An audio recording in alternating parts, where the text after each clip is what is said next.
जय Shri Shyam. Welcome back to with the family. आज मैं आपके साथ पुरुषोत्तम मास महात्मा अध्याय 12 सुनाने जा रही हूँ। जैसा कि आप जानते हैं पुरुषोत्तम मास में चल रहा है हमारा, और आज हमारी अब एकादशी भी है, पद्मिनी। तो कितना संयोग अच्छा बन रहा है। तो ठाकुर जी ब्लेसिंग हमें बम्पर, जैसे बोलते हैं ना बम्पर सेल लगी हुई हो, तो वैसे मिल रही भर भर की। तो कोशिश करनी है हमें जितना भी हो सकता है, चैंटिंग करनी, नाम जाप करना है, अच्छे अच्छे काम करने हैं, सेवा करनी है ठाकुर जी की, और भी गौ सेवा, जो भी हम किसी की हेल्प कर सकते हैं तो वो करना है। ठीक है ना, इस तरह से तो करना जरूर है। तो शुरू करते हैं पुरुषोत्तम मास महात्मा। जयकारे से करते हैं गणेश जी की। ओम गणपताय नमः, जय गुरुदेवाय नमः, ओम नमो भगवते वासुदेवाय। तो पुरुषोत्तम मास की कथा इस प्रकार है। नारद जी बोले, जब भगवान शंकर चले गए तब हे प्रभु, उस बाला ने सोच कर क्या किया सो मुझ विनीत को धर्म सिद्धि के लिए कहिए। श्री नारायण बोले, इसी प्रकार राजा युधिष्ठिर ने भगवान कृष्ण से पूछा था, सो भगवान ने राजा के प्रति जो कहा सो हम तुमसे कहते हैं, सुनो। श्री कृष्ण बोले, हे राजन, इस प्रकार जब शिव जी चले गए तब वे बाला प्रभावित हो गई और लंबे श्वास लेती हुई बड़ी डरी, और वह क्रीशोदरी अश्रुपात पूर्वक रोने लगी। हृदयाग्नि से उठी हुई ज्वाला से जलते हुए अंग वाली वह तपस्विनी कन्या वनाग्नि से जले हुए पत्ते वाली लता की तरह हो गई थी। दुख और ईर्ष्या को प्राप्त उस कन्या का बहुत समय व्यतीत हो गया। जिस प्रकार चूहे के बिल में घुसकर आक्रमण करके सर्प उसे वश में कर लेता है, उसी प्रकार उपयुक्त सोचनीय अवस्था को प्राप्त उस तपस्विनी बाला पर उस प्रभु काल ने आक्रमण कर उसे वश में कर लिया। वर्षा ऋतु में मेघ से गिरे हुए आकाश में बिजली चमक कर जैसे नष्ट हो गई, उसी प्रकार तपस्या से जले हुए पाप वाली वह कन्या अपने आश्रम में मर गई। उसी समय धर्मिष्ठ यज्ञसेन नामक राजा ने बड़ी सामग्रियों से युक्त उत्तम यज्ञ किया। उस यज्ञ कुंड से सुवर्ण के समान कांति वाली एक लड़की उत्पन्न हुई। वही कुमारी द्रुपद राज की कन्या के नाम से संसार में विख्यात हुई है। पहले जो मेधावी ऋषि की कन्या थी वही सब लोगों में द्रौपदी नाम से प्रसिद्ध हुई थी। उसी को स्वयंवर में मछली को वेद कर भीष्म, कर्ण आदि बहुत से राजाओं को तृण के समान कर शुभित रजमंडल दल में अर्जुन ने पंचाली को पाया। हे मुने, वही द्रौपदी दुष्ट दुशासन द्वारा बाल पकड़कर खींची गई और उसे हृदय विदीर्ण करने वाले वचन सुनाए गए। पुरुषोत्तम की अवहेलना करने के कारण मैंने भी उसकी उपेक्षा की। जब वह मेरे में स्नेह करके मेरा नाम बार बार लेने लगी, हे दामोदर, हे दया सिंधु, हे कृष्ण, हे जगतपते, हे नाथ रामानाथ, हे केशव, हे कलेश नाशन, मेरे माता पिता, भातृवर्ग, सहेली, बहन, भांजे, बंधु, इष्टपति आदि कोई भी नहीं है। हे ऋषिकेश, मेरे तो आप ही हैं सब कुछ। हे गोविंद, हे गोपीनाथ, हे दीनबंधु, दयानिधे, दुशासन से आक्रमण की गई मुझे क्या आप नहीं जानते? यद्यपि पहली पुकार में मैंने उसकी ओर ध्यान नहीं दिया था, जब दुशासन ने पराभूत होकर उसने मेरा पुनः स्मरण किया, तब गरुड़ पर चढ़ शीघ्र वहां पहुंचकर मैंने, हे राजन, उसे बहुत से वस्त्रों से परिपूर्ण कर दिया। सदा मेरे में स्नेह करने वाली मैं ही हूँ प्राण, जिसके ऐसी सदा मेरे भजन में परायण मेरी अत्यंत प्रिया सती सखी मुझको प्राणों के समान होने पर भी पुरुषोत्तम की अवहेलना करने के कारण उसकी अपेक्षा करनी पड़ी। पुरुषोत्तम का तिरस्कार करने वाले का मैं पतन कर देता हूँ। यह पुरुषोत्तम मुनियों और देवताओं से भी सेव्य हैं।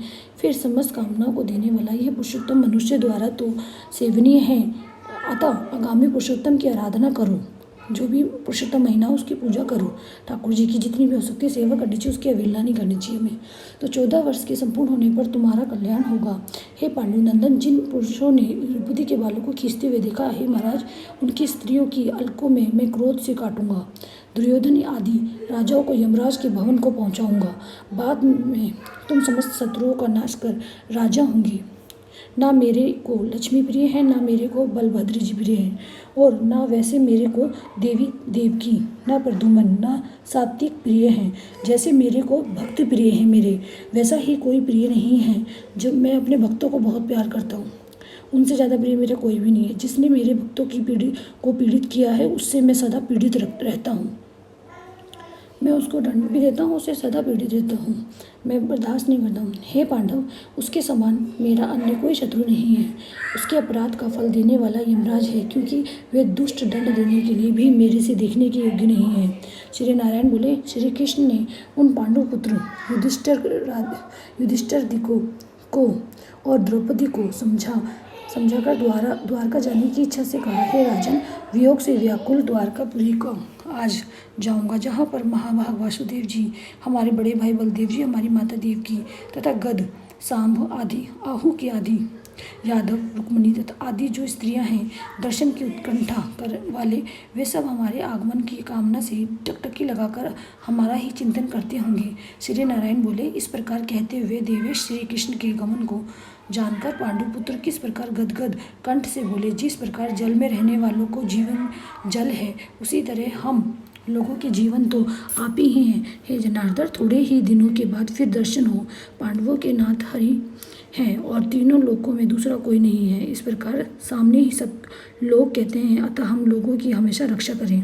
हे जगदीश्वर, हम लोग आपके ही हैं, भूलिएगा नहीं। हम लोगों की चित्तरूपी भ्रमरों का जीवन आपका चरण कमल ही है, आप ही हमारे आधार हैं। इसलिए बारंबार हम सब प्रार्थना करते हैं। इन पांडुपुत्रों के निरंतर इस तरह कहते रहने पर श्री कृष्णचंद्र प्रेमानंद में मग्न होकर धीरे धीरे रथ पर सवार होकर पीछे चलने वाले पांडुपुत्रों को लौटाकर द्वारकापुरी को गए। श्री नारायण बोले, इसके बाद श्री द्वारिकानाथ श्री कृष्णचंद्र के द्वारकापुरी जाने पर राजा युधिष्ठिर अपने छोटे भाइयों के साथ तप करते हुए तीर्थों में भ्रमण को गए। हे ब्राह्मण, नारद वनमान भगवान के प्रिय पुरुषोत्तम मास में मन लगाकर और श्री कृष्णचंद्र के वचनों को स्मरण करते हुए अपने छोटे भाइयों से तथा द्रौपदी से राजा युधिष्ठिर बोले, अहो, पुरुषोत्तम मास में होने वाले अत्यंत उग्र पुरुषोत्तम का महात्म्य सुना है। पुरुषोत्तम भगवान के पूजन किए बिना सुख किस तरह मिलेगा। इस भारतवर्ष में वह धन्य है, वह पूज्य है, वही श्रेष्ठ है जो अनेक प्रकार के नियमों से पुरुषोत्तम भगवान का पूजा अर्चन किया करते हैं। इस तरह समस्त तीर्थों में भ्रमण करते हुए पांडुपुत्र पुरुषोत्तम मास के अनेक आने पर विधि पूर्वक व्रत करने लगे। हे मुनि नारद, व्रत के अंत में 14 वर्ष के पूर्ण होने पर श्री कृष्ण भगवान की कृपा से अतुल निष्कंटक राज्य को प्राप्त किए। पूर्व काल में सूर्यवंश में होने वाला दृढ़धन्वा नाम का राजा पुरुषोत्तम मांस के सेवन से बड़ी लक्ष्मी, पुत्र पौत्र का सुख और अनेक प्रकार के भोगों को भोगकर योगियों को भी दुर्लभ जो भगवान का वैकुंठ लोक है वहाँ गया।